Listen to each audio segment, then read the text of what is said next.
Good afternoon po mga kalingap. Ayan, nandito tayo ngayon sa bahay po ni Kuya Andy Kayakap Vlogs, ang scouter, no, ni syempre ni Diwata Joy.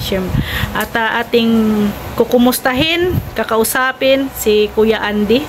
At syempre magtatanong tayo about kay Joy Diwata, di ba? So dito tayo sa kanilang mansion. Ayan po. Mansion. Oo, ayan o, si Kuya Andy. May rong bisita si Kuya Andy. Ayan si Tatay. O, Tay, ano pangalan mo, Tay? Pangalan mo? Suelo po.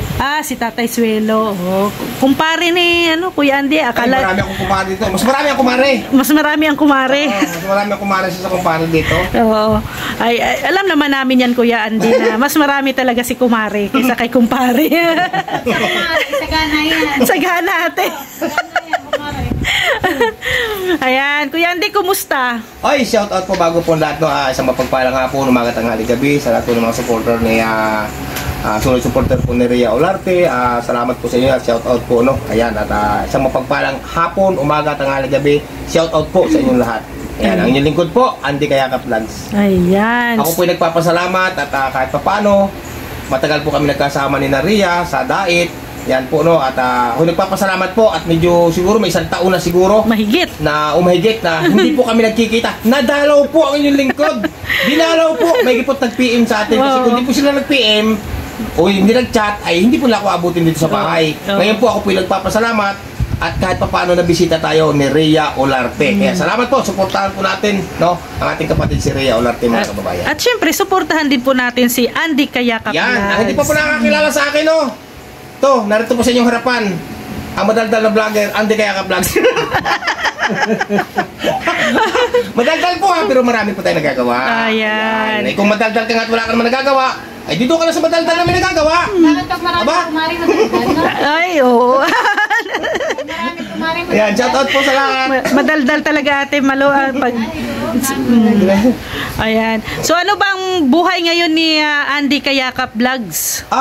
Sa ngayon, kapatid Rhea, okay naman, hindi katulad dun dati na talaga namang ngayon naman iba-iba nakakakain na. Dati kami hindi nakakakain na sa Andy Kayakap Vlogs ng 3 beses maghapon. Ngayon naman talaga nakakakain naman ng 3 beses maghapon o 2 beses. Okay na naman. Kaya yan po ay dahil sa tulong po unang-una ng ating mahal na Panginoon Diyos. At siyempre po, walang iba, kay Kuya Val Santos Matubang, Ate The Vlogs at Kalinga Prab. Napakalaki po ng utang na loob ko po sa pamilya ko na Matubang. Kasi naalala ko to si Kuya Andy, pag walang pera to, alam nyo ba kung anong kinakain? Pagtanghali, Skyflex. Tinapay po. Tinapay. Yan. Paggabi naman po, na lang, noodles na lang yan. Kung At minsan nga... mga kalingap, mga kababayan, no, pag wala talaga ako kapirat-pirat, hindi ko na talaga kaya, ay nangihiram po talaga ako yan kay Rhea Olarte po. Totoo po yan, mga kababayan. Yan po, hindi ko tinatanggi dahil katotohanan. Noon lang yun, ngayon wala na. Ay, malay mo baga, banda-banda dyan. Malay mo banda-banda dyan. Ayan. So, ayan mga kalingap, alam nyo naman po si Kuya Andy ay isa sa scouter, no? Magaling na scouter to, liblib, bundok, kahit siguro nga pati ilalim ng dagat pwedeng susuhin ni Kuya Andy. Kung maaari lang no? po, kung maaari lang talaga na kung may tao lang o may anumang baga, kahit po sa pasulok-sulukan, ika nga ay talagang ang pag-scout po na Andy Kayakap Vlogs ay talagang kahit sa mga critical na area, liblib na lugar, ay talagang pinapasok ko po yan kahit ako nag-iisa lang. Kaya nga sa kanyang kasipagan, no, nakita niya ang isa sa mga diwata. Yan. Yan si Diwata Si Joy. Diwata po. Sa pamilya po ni Nanay Imelda. Ayan po sa ating pagtsatsaga, sa ating binubuhat ko na po ang sariling bangko, pero kung sa pagtsatsaga din lamang po at kasipagan sa larangan ng pag-scout, ay isa na po si Andy Kayakap Vlogs. Kuya Andy, ikwento nyo po sa akin kung paano nyo nasimulan hanapin si Joy. Yan o, ganito yan. Bago ko po nakita si Diwata o ang pamilya ni Nanay Imelda, ang kwento po niyan ganito. Ako po nung panahon ngayon ay nasa Dait. Ngayon pag uwi po ako ng Batangas, kahit po naulan, nauwi ako ng Batangas, yung gamit ko po yung tricycle ko, lagi po akong pagdadaan po doon sa kanilang tapat, nung panahon ngayon, nakikita ko na po yung durug na bahay. Ngayon sabi ko parang may taon, tinitigilan ko po yan. Pero humaba po ang panahon na humaba ang araw, na pabalik-balik ko, hindi ko matsimpuhan na may tao talaga doon. Kaya nung nagtagal na po, bali siguro 4 na beses na ako nagpunta, na padandaan po, pero hindi ko sinasadya, padandaan lang talaga ako. Mapatangas, pabalik ng dait. Ayan, nadaan ako doon, pero kung parang may tao talaga nakatira dito sa durug na bahay na ito. Kasi may nakikita akong nakasampay na damit. Pero wala talaga akong wala talagang tao, no? Ngayon, dumating ang punto na nagkaroon na ng landing pads dito nga sa Labo, no? Sa Bagong Silang Labo. 3 kami nasa dito dati, ako, si Kuya Jun Graho, Jan Rivera, 3 itlog. Iniriyahan ko ulit ang lugar na yan, sa Joy Diwata. Yung pa-4 na, ay yung pa-3 area ko. Wala pa rin po, hindi ko pa natagpuan na may tao. Nung pang-4 na, last na yung last na ito. Kapag may tao at wala, hindi ko na babalikan. Totoo po yan. Yung pang-4 na punta ko, sabi ko, hindi ko na babalikan. Desisyon na ako na hindi ko na babalikan talaga kasi parang walang tao. Doon ko po natsimpuhan yan. Doon ko nakita na, sabi ko, may tao talaga ako dito kasi may nakasampay na damit na bagong laba. Ako may tao talaga dito. Nung nagtao na, sabi ko, tao po. Yun, lumabas na po si Nanay Imelda. Doon ko na umpisa na nakita ko na may tao nga pala. Sabi ko, kamusta na po kayo? Yan. Yun na, doon na, sa pagtatanong ko ka Nanay Imelda, doon ko na po nalaman ang kwento ng kanyang buhay. Sabi ko, may mga anak po ba kayo? Mayroon daw siyang anak na 3 na kasama niya. No? Na 3 babae. Sabi ko, nasaan po sila? Nasa school daw. Ayan. Hanggang sa kwento po ni Nanay Imelda, doon ko na po nakuha, doon ko na na-realize, no? Na-realize. Na talagang ang hirap ng buhay na Nanay Imelda ni Joy Diwata, kinuwinto po lahat yan sa akin. Doon po tumula luha na Hindi Kayakap Vlogs. Sa kwento ni Nanay na may katotohanan naman po. Ngayon po, sabi ko na, gusto ko makita ang mga anak mo para makausap ko rin, para makakwentuhan ko rin. O sige ka, basta isang araw ka, bumalik ka dito at pasusundo daw niya sa school. Tama-tama naman po mga kababayan na bumalik siguro ako noon mga 2 araw.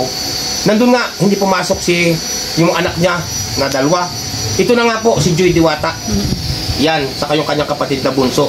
Doon na po nag-umpisa yan na nung na-scout ko po si pamilyang yan, doon nag-umpisa na po na nakilala ko na si Joy Diwata. Kaya ngayon po, sa sobrang awa ko, wala akong kakayanan na sila'y mapayusan ng bahay.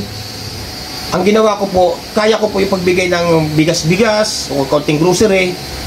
Yes, naawa po ako sa kanilang sitwasyon dahil sa bahay nga nila talaga durog na durog at may mga bata pa. At isa pa rin yan, excuse me po, yung pamilya na yan, si Joy Diwata, hindi sila nahiya na gano'n na kanilang bahay. Hindi marte mga yan. Ang mga yan, pagpapara ng sasakyan, tricycle, kasi pinagmamasdan ko noon pagpapara sila ng tricycle o jeep, papasok sa school, doon mismo yung sasakay sa kanilang tapat na wasak na bahay. Hindi katulad baga na iba na lilipat ng lalakad muna doon sa magandang bahay at doon para kunyari yung magandang bahay kanila. Yan sila Joy Diwata, sila magkakapatid na sila Nanay Imelda, hindi sila nahiya na doon sila mismo pumara. Pero titinginan nga ng mga tao yun, sa jeep, yung kanilang bahay. Ngayon, doon ko na nakita yan, sina Joy Diwata nga at magkakapatid sila Nanay Imelda sa 2 kong punta. Yan po at diyan ko na inumpisahan na nagpakasakali ako dahil wala naman ako may tutulong na pabahay dahil wala man tayo sapat ng revenue. Diyan ko na siya inirepair kay Kalinga Prab. At sa awa ng ating mahal na Panginoon Diyos at kay Kalinga Prab, kay Kuya Balkatid na pinuntahan agad ni Kalinga Prab. Diyan na po nagumpisa yan na naging Joy Diwata at nabigyan sila ng maayos. Sa ngayon nga, magandang bahay na paggawa ni Kalinga Prab. Yan, pero ang buong katotohanan po talaga niyan, may nagsasabi na maarte daw si Joy, hindi po.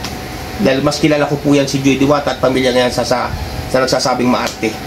So ano ba ang ugali ni Joy noon, Kuya Andy, nung una mo siyang nakilala? Mabait. Napakabait niyan. Laging mahilig yan magpo, marunong gumalang sa mga nakakatanda. At ang kinaganda pa niyan, Ria, kahit napakasama na kanilang bahay, durog na, pag nadating ang tao dyan sa kanila, talaga nagpo-provide sila ng kahit sinilagang saging, pinamimirinda nila yan. Kahit sino dumating doon, kahit hindi ako, kahit hindi vlogger, kahit sino, kasi pinagmamasdan ko Kasi minsan dati nung araw maghapon kahit mga marites dyan sa tabi. Kahit mga marites, kung ano man, pinaglalaga nila saging ang pag mayroon. Kasi si Nanay Imelda, maraming tanim ng saging. Nangungutang mga ng kape. May painom lamang sa mga tao. Kaya doon sa tanong mo na kung anong ugali ni Joy noon, saka ngayon, walang pinagbago. Kung ano sila noon, iyon pa rin hanggang ngayon. So, Inasahan mo ba, Kuya Andy, na magba-viral si Joy? Hindi ko inasahan yan na magbabiral si Joy Diwata noon, no? Nagulat na lamang ako na nung nai-upload na nga ni Kalinga Prab, nung nirefer ko na kay Kalinga Prab, doon na lang ako nagulat na grabe, nag-boom talaga po yan. Nag-boom dahil ang inisip ko noon, kaya nag-viral o nag-boom talaga si Joy Diwata, pamilyang ito ni Nanay Imelda, dahil sa sobrang kahirapan talaga ng buhay nila. Deserve naman talaga nila matulungan ng Team Kalinga. Pero hindi ko inasahan yan na magbabiral o anuman, hindi ko talaga inasahan yan. So ngayon, Kuya Andy, syempre nabago na ang buhay nila Joy, di ba? So pag nagkita kayo ni Joy, ano ba ang napa-flashback ba yung mga dating buhay nila? Nasasabi ba ni Joy sa'yo, Kuya Andy, kung hindi mo siguro kami na scout, natulungan, hindi mababago yung buhay namin, ganun pa rin siguro dati, hindi siya makapag-aral sa college? Napakaganda ng tanong mo, Rhea. At ako ang tanong mo, Rhea, napakaganda, pero may maganda na akong kasagutan dyan. Mali nung pag nauwi si Joy sa kanila, nag-uusap kami, walang camera yan. Wala, kasi nagkakamera lang ako, nag-update lang ako sa kanila pag ako may pinapaabot ng mga sponsor. May camera yan. Pero pagka walang pinaabot, pintuhan lang kami, malimit ako doon sa kanila pag nandun si Joy. Ngayon, malimit yan na nagkakausap kami, na kinukwento sa akin ni Joy, Kuya Andy, maraming salamat at na-scout mo kami magkakapatid, kasi ang buong katotohanan yan, titigil na yan si Joy sa pagpasok. Titigil na yan, wala na, tatapusin na lang yung grade 12. At titigil na yan at magtatrabaho na lamang sa murang edad. Titigil na talaga yan, mismong sinabi sa akin yan ni Nanay Imelda, saka nitong si Joy noon. Tapos ang papatuloyin lang makapasok yung bunso. Si Joy titigil na at maghahanap na lang ng trabaho na kung anong pwede na trabaho sa murang edad. Ngayon, ang pangaral ko sa kanya, Joy, pagpatuloy mo yan, may awang Panginoon Diyos. Kaya pinagpatuloy ni Joy, ito na nga, dumating na nga ang Team Kalingap, natulungan si Joy Diwata. So grabe, Kuya Andy, yung impact na sa mga kagaya mo na scouters, sa atin, sa mga Team Kalingap, iba ang buhay na nabigay, bagong buhay talaga ang naibigay ng Team Kalingap sa mga beneficiary. Sobra. Kaya nga doon sa iba, mabanggit ko, ito na may real tukla, totoo naman sa dalaga. Marami nagsasabi, may mga nagsasabi na wala raw natutulungan ng Team Kalingap, wala raw naman nagagawa, sila gay bulag.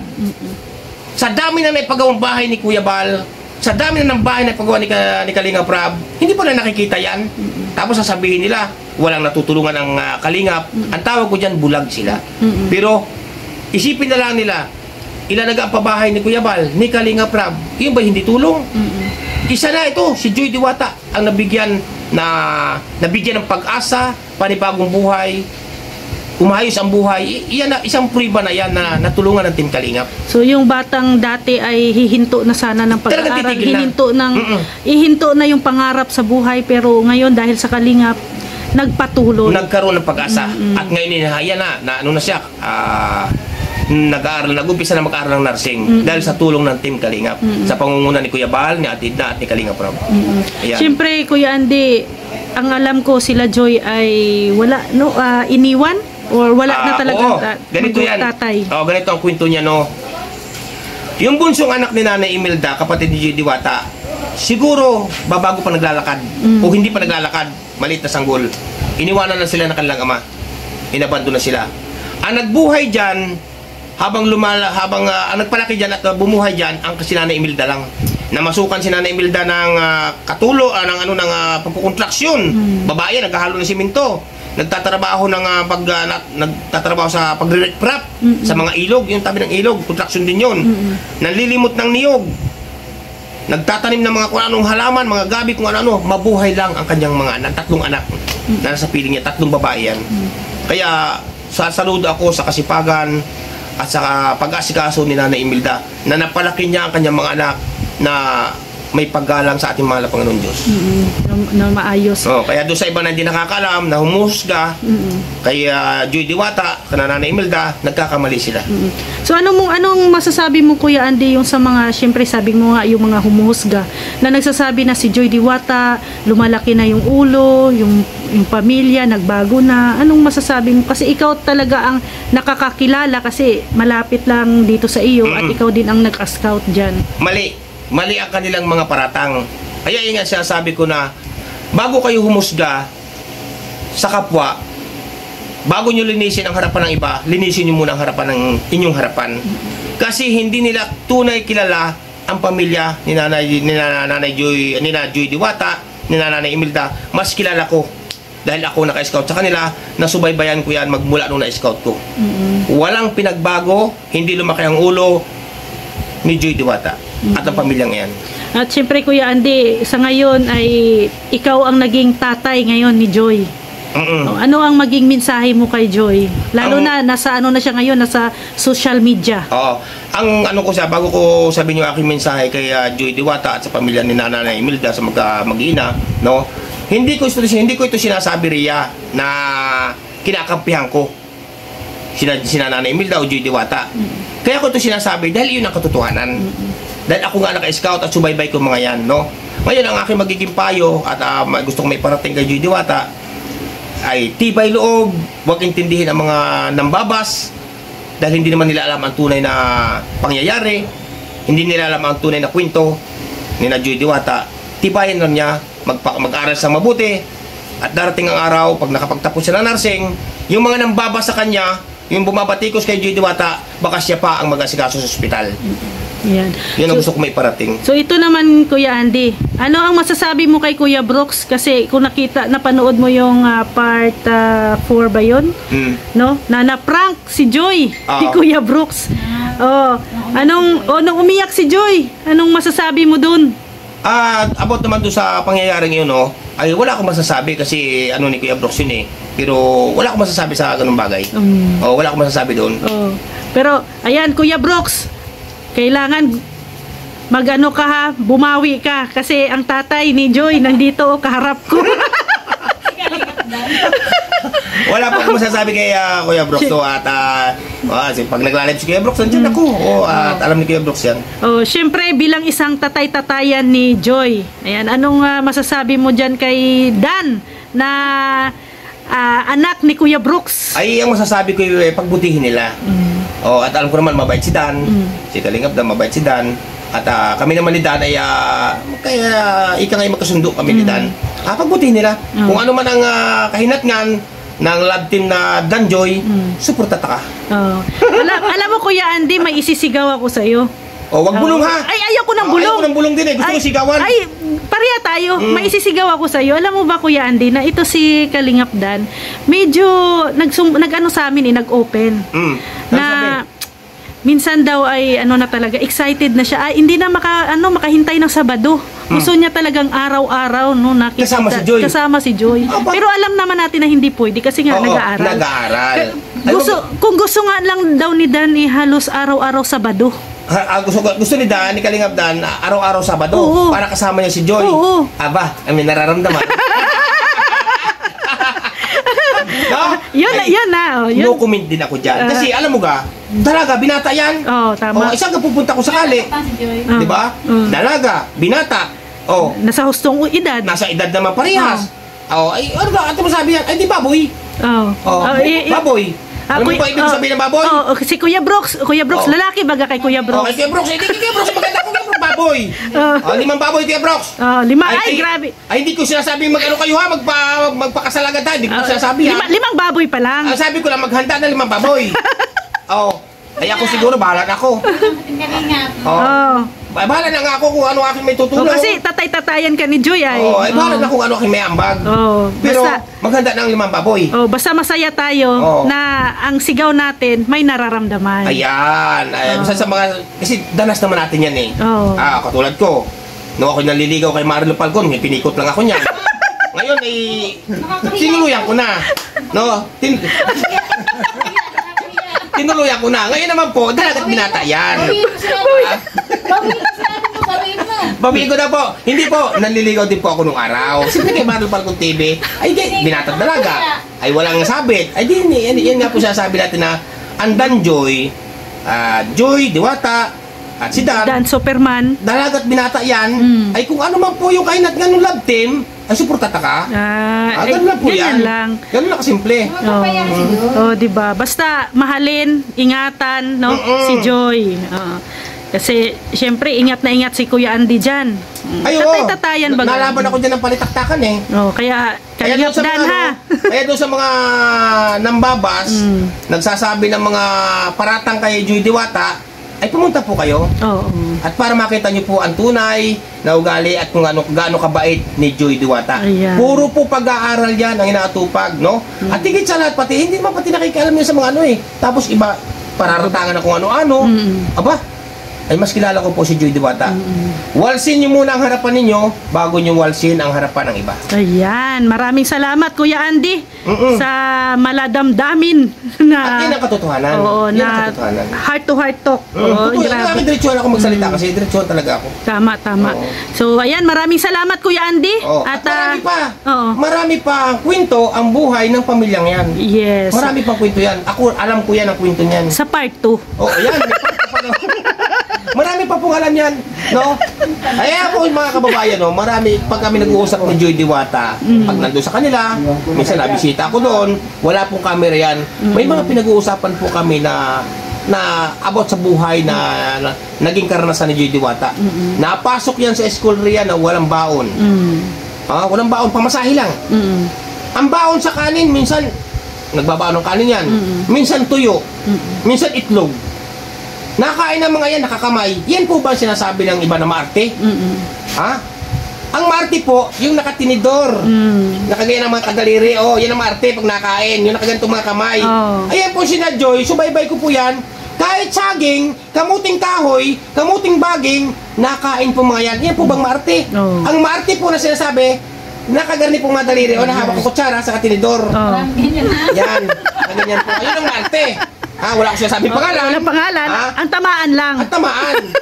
Kaya po, bago kayo magtira, bago niyo tirahin para tangan si Joy Diwata, aba, iisipin niyo po muna, mga kababayan. Tama. No, kasi mas kilala ko po yan. Marami pa nga po ako ikukwento eh. Kaso kapos na sa oras. Abutin tayo ng isang araw. Oh, marami pa. Kaya abangan nyo po ang part 2, part 3, part 4. Marami Ewan po ko yan. kung hanggang ilang part po itong mangyayari. Pero salamat Kuya Andy, Ate Marilu, no, sa lunch. Ay grabe, pinagandaan kami dito ng tinulang manok na Yun lang po native. sabi ko no, mga kababayan, no, yung may gusto pong dumaan dito, o gusto magkape, gusto matulog, o gusto mamasyal dito kay Andy Kayaka Vlogs, kahit sino po open. Pero ito lang po sasabihin ko sa inyo. Halimbawa pupunta kayo ng Sabado, Biyernes pa lamang po, i-PM niyo ako. na, oh. Kasi pag pumunta po kayo dito ng biglaan, wala po kayong abot. Wala si Andy Kayakap sa bahay niya. Nasa Wala bundok. Po. Nasa bundok na po ako yan. Dahil minsan po kalimitan kong umalis, alas 5 ng madaling araw, o 4:30. Naalis na po ako niyan. Ang balik hapon na. Hapon na. Mga alas 3 siguro ng hapon, nandito na ako. Ayan. Oh, So, ganun. so ayan po mga kadanjoy, mga kalinga, please supportahan po natin Andy Kayakap Vlogs, ang magiting na scouter ni Joy Diwata. Ay, ang hindi pa po nakakilala sa akin ha. Ang isang madaldal na vlogger, matyagang scouter, Andy Kayaka Vlogs. Huwag niyo kalimutan, pakisubscribe naman! Ayan, support. Ayan, subscribe nyo po at syempre at supportahan din po natin. Ate, may channel ka, Marilu Falcon. Marilu Falcon TV po. Ayan. At syempre, itong katabi ko. si Rex Vlog. Rex Vlog po. Sana po ay paki-follow naman po natin Muting Channel. Yan, maraming salamat po sa support. Ayan. Yan po mga kalingap, maraming salamat. God bless po sa ating lahat. See you tomorrow. Bye-bye.